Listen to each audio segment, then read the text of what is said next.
This game is pretty good, but I'm not sure if it's going to be unsettling enough for a Halloween video. Oh, there it is. Blasphemous is equal parts unique and derivative, and in this case I don't mean derivative as an insult to the game. There's something to be said for a game that picks a genre and executes it effectively. People didn't like Doom 2016 because it reinvented the first-person shooter. They liked it because it set out to be a standard first-person shooter that performed exceedingly well, and that's exactly what it did. Blasphemous is no different. It's a standard Metroidvania that performs well at what it does, but beyond that, Blasphemous also has some very unique themes and artistic choices that you don't see in a lot of games that help set it apart from its competition. If this was a Steam review, the video would be over, but since this is a pretentious YouTube video, I figure we have about another 20 minutes to fill, so we better get into proving these 2 points. In terms of game design, Blasphemy is very solid with only a couple major flaws. But the first thing I want to cover is how well the first hour or so of the game specifically is designed from pretty much every conceivable angle. This is how the game opens up. You'll notice that the player character has a weird pointy helmet, and you'll also notice that all the massive piles of corpses surrounding you also have pointy helmets. Immediately this tells the player, you aren't special here, and this isn't going to be easy. All these guys had helmets just as pointy as yours, and now their body's on the floor, so don't expect a free ride. Then the first enemy you fight is this boss. He has a very obvious and predictable pattern of attacks that you quickly learn how to navigate, which tells you this is how combat in this game works. Enemies will have patterns, you're going to need to figure out how to counter their patterns. The fights in this game are essentially puzzles. Now you're only a couple minutes in, and the entire direction of the game's design has been explained to you in the tutorial without a single line of text. You know this game is going to be pushing for a hard but fair design philosophy, and you can prepare for whatever difficult section you might come across later with this in mind. This is even further reinforced by what comes next. After this, you make your way through a tutorial area that teaches you more basics about platforming and combat, and you find yourself in Albero, which more or less functions as this game's hub. Exploring this area, you'll find this shrine, which acts as your first important checkpoint, and you'll find this statue, which allows you to spend your currency on upgrades for the main character. For the first couple hours of the game, you'll be exploring the world just outside of Albero, trying to figure out where to go and dying a bunch. But every time you die, you get sent back to your Albero checkpoint, assuming you haven't run too far ahead and found another one. This happens to be right next to where you upgrade your character's abilities. This is the game teaching you specifically through game design and level design that this is how you progress. You're going to hit walls, and the only way you're going to get through those walls is if you go back, think about your options, and upgrade your character.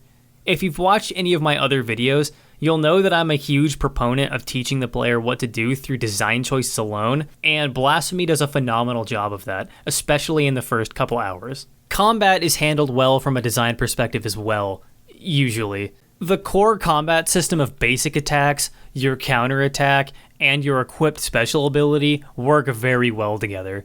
The counterattack system is especially satisfying because the parry animation which triggers the counterattack cancels other animations, which allows you to reflexively block, unlike a game like Dark Souls which requires you to read what the enemy is doing before attempting a parry.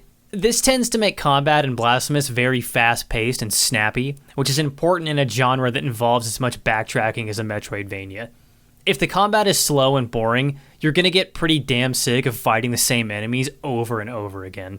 You're also presented with a certain layer of customization during combat. Like I mentioned before, you can choose one of several special abilities, which you might swap between depending on which boss you're fighting or which area of the game you might be in. You also have access to this rosary where you can swap out beads that offer certain passive bonuses. For example, maybe you're getting obliterated by this fire-themed boss, so you slap on a bead that gives you a little bit of fire resistance. Small choices like this go a long way to making sure the player feels involved in the combat system and isn't just along for the ride. The only time that this game's combat system stumbles is in the case of bad boss design. To be clear here, the overwhelming majority of the bosses in this game are great and well designed. That fire guy I showed earlier, and this lady here, are particularly strong examples of good boss design. Both of these bosses have patterns that you need to learn to strategize around, and in theory, if you pull off all of your inputs perfectly, it's possible to beat them without taking any damage. It's also important to mention that during both of these fights, you have access to all of your character's abilities. Maybe you want to go in for a combo attack for big damage. Maybe you want to try and counterattack. Maybe you want to try and use this dash move to cover more ground.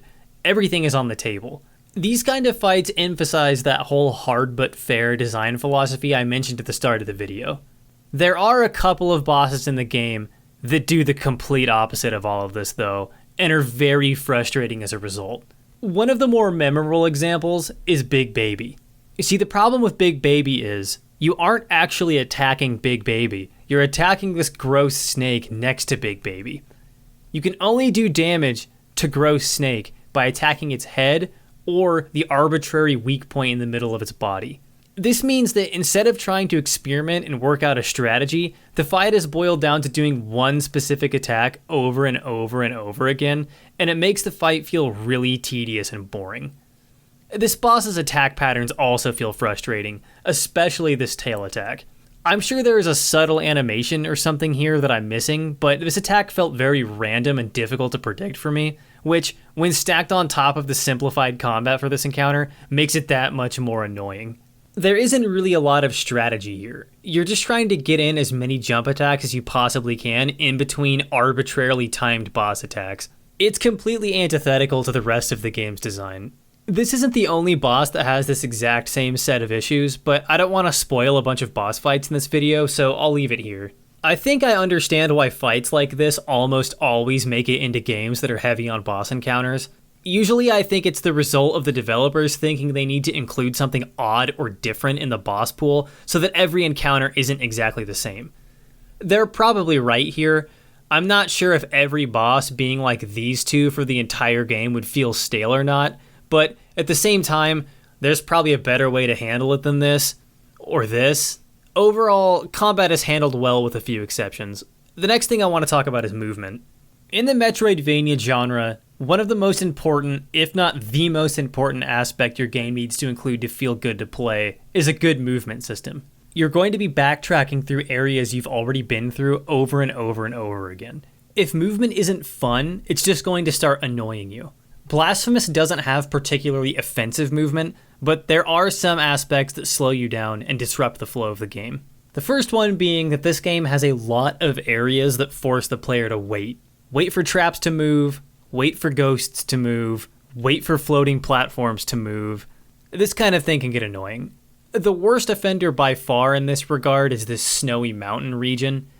In this area, the wind blows either to the left or to the right, and it switches directions on a timer. Sometimes you need to make a jump that requires you to catch the wind and get blown across, and in order to do that, you need to wait for the wind to be going in the right direction, which makes traveling around this area feel like it takes twice the amount of time that it should. This kind of thing really makes movement feel significantly less fluid. The second part of the movement system that feels frustrating at times is the inconsistent and sometimes overly precise platforming sections.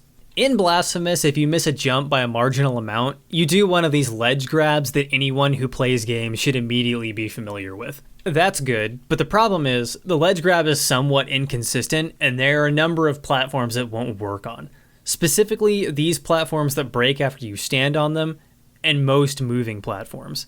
It's really annoying to be conditioned to be able to pull off these ledge grabs over the course of the game, and then intermittently run into a situation where you miss an easy jump and fall into a spike trap because your muscle memory thinks you're going to grab the side of the platform. There are also some sections with fairly precise jumps where the gaps are positioned just barely too far apart, which will throw you off. For example, I literally fell into the spike pit like 8 times in a row before I got a handle on how precise this particular jump was, and there are a lot of these. This kind of thing makes you feel like the game can't really make up its mind on how it wants to handle platforming. The ledge grab implies that this isn't a precision platformer, but then areas like this imply that it is. Is any of this game-breaking?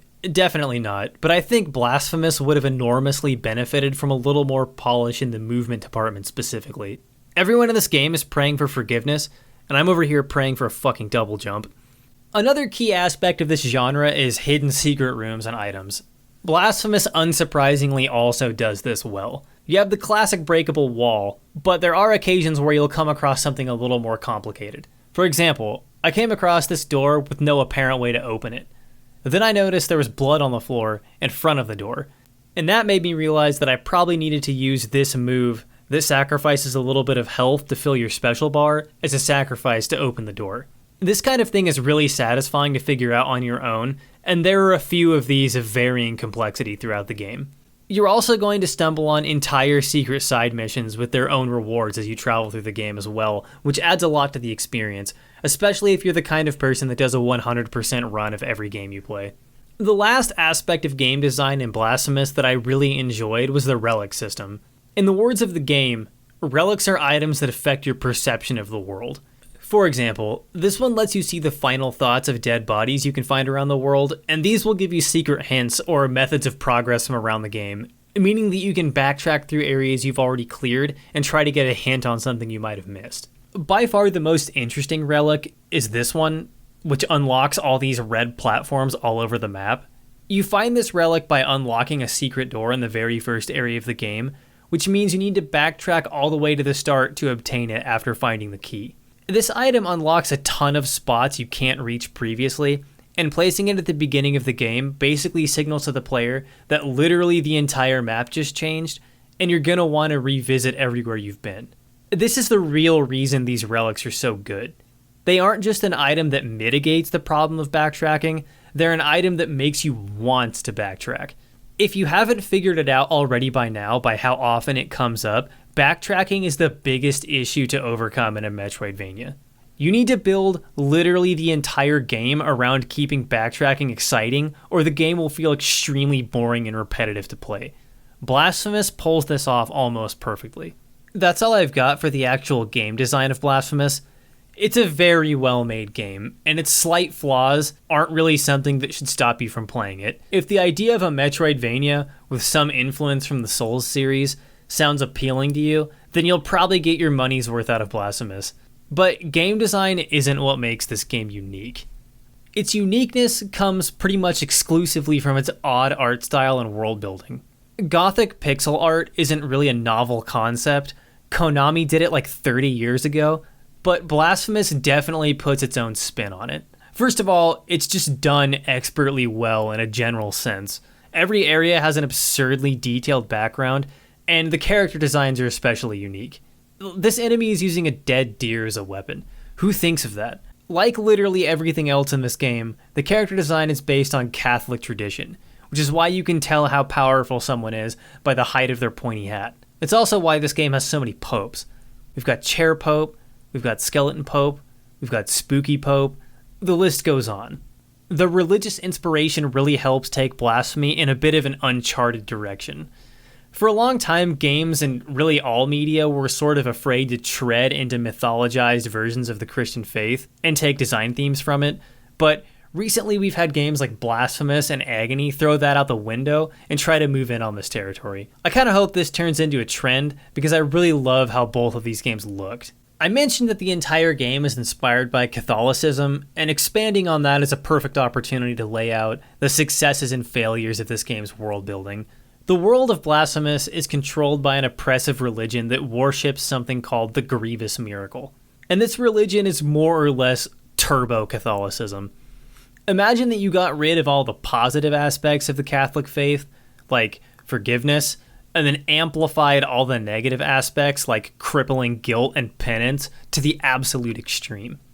And the developers of this game are Spanish, so you know they took good care to get the soul-crushing cynicism of puritanical faith just right. Blasphemous doesn't dump this all on you at once, though. It takes a while for the red flags to build up. After you read a couple of the lore pages on some collectibles and get to the town full of plague victims, you think, maybe I'll skip church on Sunday. And then by the time you get ripped in half by a giant baby, you'll have our atheism and a shopping cart full of fedoras open on your second monitor. The slow reveal of how depressing the game world is was handled well, but a lot of the game's world is sort of unclear. Blasphemous uses a pretty vague method of expanding on the setting. You know your character is a monk of some kind, and the rest of his brotherhood are piles of bodies, and you know that you need to complete 3 trials called the 3 Humiliations to get into the big church where something important is supposed to happen, but that's about it. You can uncover more details about specific characters and areas by reading lore notes on all the items and whatnot, but They aren't very detailed, and they don't really serve to give you that much more direction. Blasphemous tries to use the Dark Souls method of storytelling without actually understanding why the Dark Souls method is so good. There is this misconception that Dark Souls has an ultra-vague, cryptic story that requires weeks of scholarly research to determine its subtleties, and this couldn't be farther from the truth. Dark Souls is a very straightforward fantasy story with really clear story beats, with a handful of details intentionally removed to make the story feel a little bit more mysterious, but it's not really vague at all. If you have all the information in front of you, it's pretty easy to put the puzzle together. The game literally starts with like a 3-minute cutscene explaining everything. It's not that wild. This method of storytelling became very popular in the wake of Dark Souls because it basically creates a sort of fantasy ad-lib setting where the story fits together but leaves room for people to customize the narrative a little and add their own headcanon to the game. The mistake Blasphemous makes is thinking that the Souls formula is good because it's cryptic when the truth is really the opposite. When I get to Seath in Dark Souls, I know who he is and I know what his role in the game's world was. Sure, I'm missing a few details here and there, but I've got a general outline. When I get to Skeleton Pope, I have no idea what I'm looking at, besides a skeleton who buys a lot of jewelry at pawn shops. Does the somewhat frustratingly vague setting make Blasphemous bad? Not really, but it also doesn't make it as engaging as I think the developers had hoped. As best I can tell, the player character is sort of like a Martin Luther figure. He doesn't really lose his faith, but he comes to the conclusion that reforms need to be made.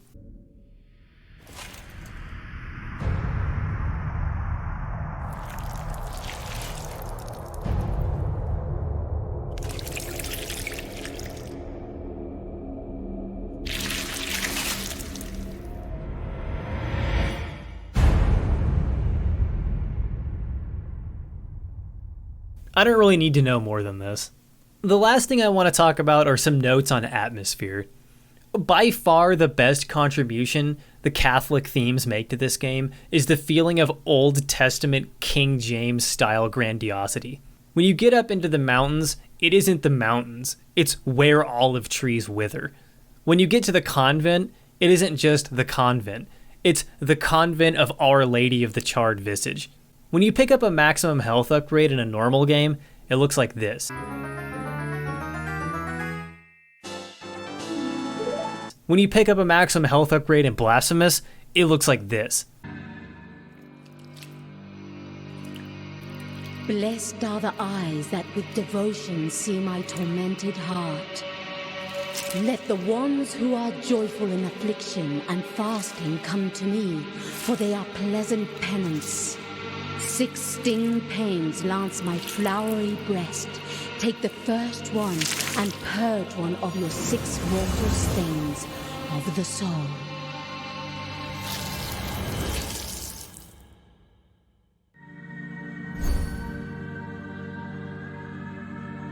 The sort of atmosphere this writing style, combined with the game's extremely effective art, really goes a long way to undo the damage done by a somewhat unclear storyline.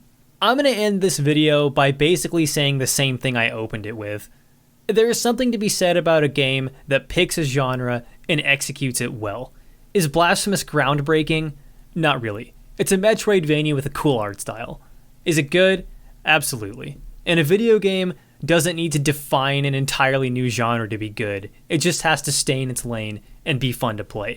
If you like the Metroidvania genre, or your name is Ferdinand II and you think the Spanish Inquisition fucking owned, then you'll enjoy this game. If you still aren't convinced to buy Blasphemous, here's a trailer I made using the game's soundtrack to emotionally manipulate you into making the purchase.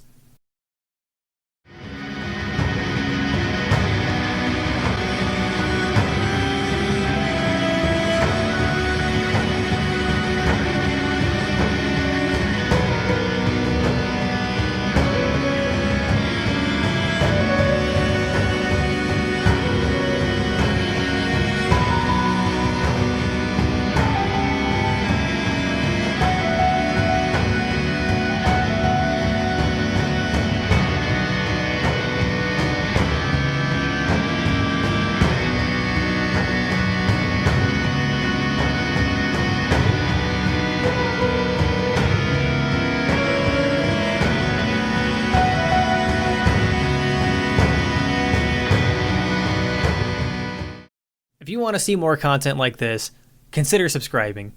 You should also follow me on Twitter so you don't miss any important updates. Thank you for watching, and I'll see you in the next video.